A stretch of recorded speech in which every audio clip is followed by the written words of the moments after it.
Les Français s'endettent trop, en particulier pour aller en vacances. Donc, on va faire un état des lieux et ne quittez pas la vidéo parce que je vais proposer des solutions. Donc, pourquoi ce sujet de vidéo? Parce que tout simplement, l'économie, l'investissement, l'épargne et les Français, ça fait 36 000.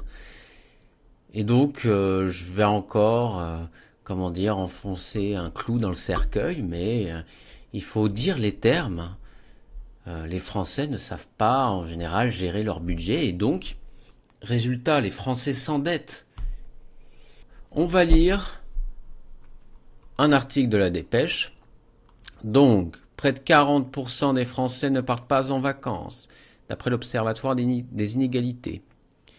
Selon une enquête Cofidis, ne pas partir l'été n'est que rarement un choix. Parmi les Français qui ne sont pas partis de vacances, plus de la moitié évoquent un manque de moyens financiers. Ceux qui partent le font souvent au prix d'arbitrage. 40% puissent dans leur épargne. Je vous rappelle que l'épargne, oui, bon, oui, c'est des fonds d'urgence, mais c'est des fonds d'urgence. Voilà, c'est pas pour les vacances. Pour aller dans un endroit du French Dream. 10% payent en plusieurs fois. Alors là, je vais vous parler plus tard du paiement en plusieurs fois parce que là, c'est du lourd, c'est du lourd. C'est du lourd, mes gueules. D'autres vont jusqu'à souscrire un crédit à la consommation. Ah, alors là vous êtes mort. Le crédit. Crédit immobilier, je peux comprendre, quoique je suis pas fan d'avoir des dettes. Un crédit pour une voiture, je comprends peut-être mieux parce que c'est un outil qui permet entre autres de travailler, contrairement à ce que les bobos ne veulent pas en fait. C'est pour ça qu'ils font en sorte qu'il n'y ait que des vélos à Paris. Donc ensuite, le secteur du tourisme est l'un de ceux qui profitent le plus du développement du paiement fractionné. 3 formules coexistent. Paiement en 3 ou 4 fois. Ensuite, selon PayPal, 4 consommateurs sur 10 ont déjà utilisé le paiement fractionné. Donc là, vous voyez le problème. C'est les Français, je peux comprendre qu'il y a l'inflation. Il y a bien sûr le super brut qui n'arrange pas aussi les choses. Mais le problème, c'est que beaucoup de Français qui font partie de la classe moyenne, voire classe moyenne inférieure, utilisent le paiement plusieurs fois. Et là, c'est le drame. C'est le drame. Je vous rappelle donc des faits. En 2025, le logement, l'alimentation et l'énergie absorbent une part record du revenu disponible. Ben oui, tout est devenu trop cher. Et donc, selon l'INSEE, 63% des Français déclarent ne pas pouvoir mettre de côté de chaque mois. Et donc, les vacances deviennent une dépense structurelle impossible à financer cash. Et comme je l'ai dit, au milieu, il y a le crédit à la consommation et il y a aussi le paiement plusieurs fois, ce qui en soi fait partie d'un crédit. Donc c'est un microcrédit déguisé. Donc en général, il n'y a pas de frais, pas de problème. Les gens, bon, ça peut être pratique si on veut lisser sa dette. Mais le truc, c'est que il y a oui, comme je l'ai marqué, une normalisation du crédit. Et surtout, beaucoup de sociétés font leur bise grâce aux impayés. Si vous avez le malheur de ne pas payer, ou pire encore, que vous ayez un solde négatif sur votre compte bancaire et que vous ne puissiez pas être prélevé de votre dette, là c'est mort. Là vous aurez énormément de sanctions. Donc voilà, et ce qui m'énerve, ce qui me fait putain de chier, c'est que les vacances, il y a tout un symbolisme bah oui, qui date des 30 Glorieuses, mais les 30 Glorieuses, c'était les 30 Glorieuses, donc il y avait un côté, on croit au progrès, à l'avenir, sauf que là c'est le French Dream, là ça craint vraiment. Donc c'est un droit symbolique et pour certains ne pas partir, c'est se sentir exclu. Déjà, oui, enfin, les gens qui disent ah, t'es pas parti en vacances? Moi, je suis allé au Sable d'Olonne. Mais franchement, au bout d'un moment, mais qu'ils aillent se faire mettre. Franchement. Gentiment, mais sûrement. Et le truc, c'est que, bah, les vacances, des fois, les gens se lâchent. Ils ont des dépenses de dingue. Ils vont dans des restaurants touristiques trop chers. Ils se font arnaquer. Et voilà, et après, ils se disent oh mon Dieu! Oh mon Dieu, mais j'ai plus d'argent! Eh oui. Mais malheureusement, je peux pas, comment dire, leur jeter la pierre. Il y a, bon, la publicité, même la société favorise un conformisme. Des endroits sont surreprésentés et d'autres sont en perdition. Et donc, bah, la conséquence, bah, votre crédit, enfin, vous avez déjà un crédit, vous avez payé les intérêts, en fait, vous devenez l'État français. Et le truc, c'est que, au lieu d'investir pour se libérer, on consomme pour se lier. On verra plus tard. Donc, comme je l'ai dit, ne quittez pas la vidéo parce que je vais donner des solutions qui sont pleines de bon sens.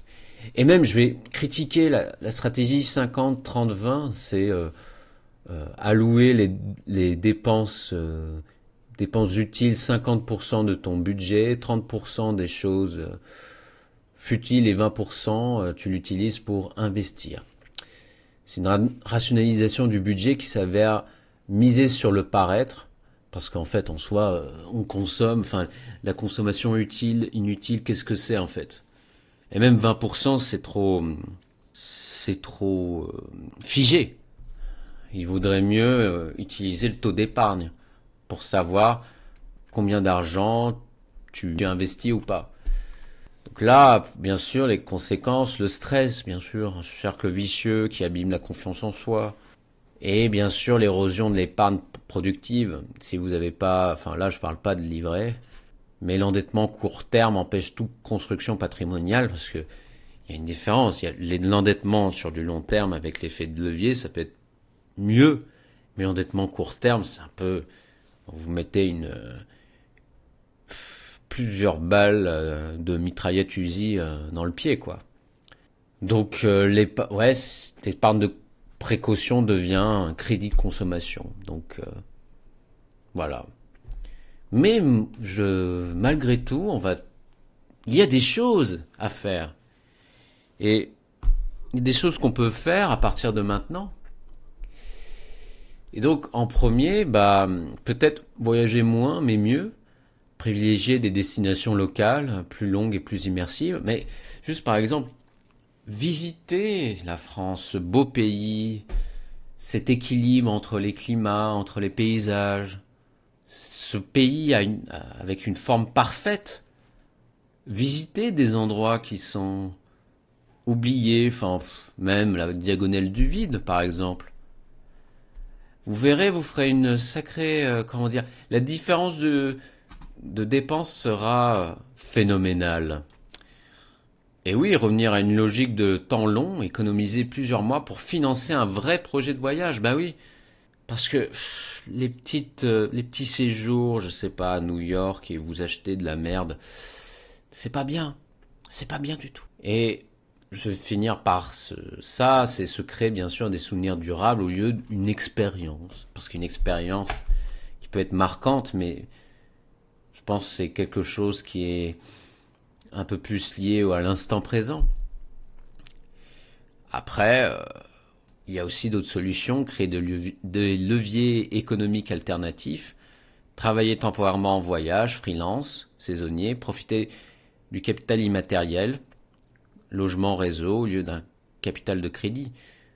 Parce que ça permettra aussi de travailler temporairement. Voilà, tout est lié en voyage. Et bien sûr, bah, mettre la dépense vacancière au service de l'investissement. Parce que moi, ça me fait marrer les kékés là qui disent ouais, moi j'ai pas envie d'investir. La bourse et le casino. Bah non, en fait, non. C'est toi plutôt qui est dans un casino. Tu te fais pigeonner par le casino parce que t'as acheté de la merde, en fait. T'as parié sur de la merde. En fait, au bout d'un moment, un peu de bon sens. Donc, allouer chaque mois une somme fixe à un investissement automatisé, F-Word, etc., Bitcoin. Donc, il faut, au lieu de dépenser, essayer de dépenser le moins possible et transformer la dépense en réflexe d'investissement. Donc ouais, comme j'avais marqué, si un crédit de 500 euros est acceptable pour partir une semaine, il doit aussi l'être pour acheter des parts d'entreprise productives. Et là, je vais finir par un exemple. Un jeune actif dépense 1200 euros pour une semaine de vacances à crédit à 4 mensualités de 300 euros. En investissant ces 1200 euros sur un ETF SP500, rendement annuel moyen 8%, il aurait 5600 euros au lieu de 20 ans. Ce même argent plaisir détruit sa liberté. Bah oui. Bah voilà, en conclusion, ne soyez plus pris au piège par ces crédits, entre autres ce paiement plusieurs fois. Essayez de revoir votre façon de consommer. Essayez de penser sur de long terme. Et surtout, investissez.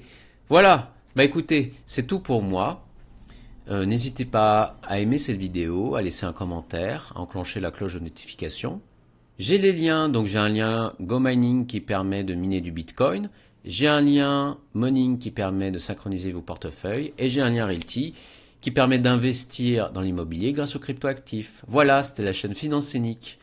Je vous souhaite une bonne journée. Ciao.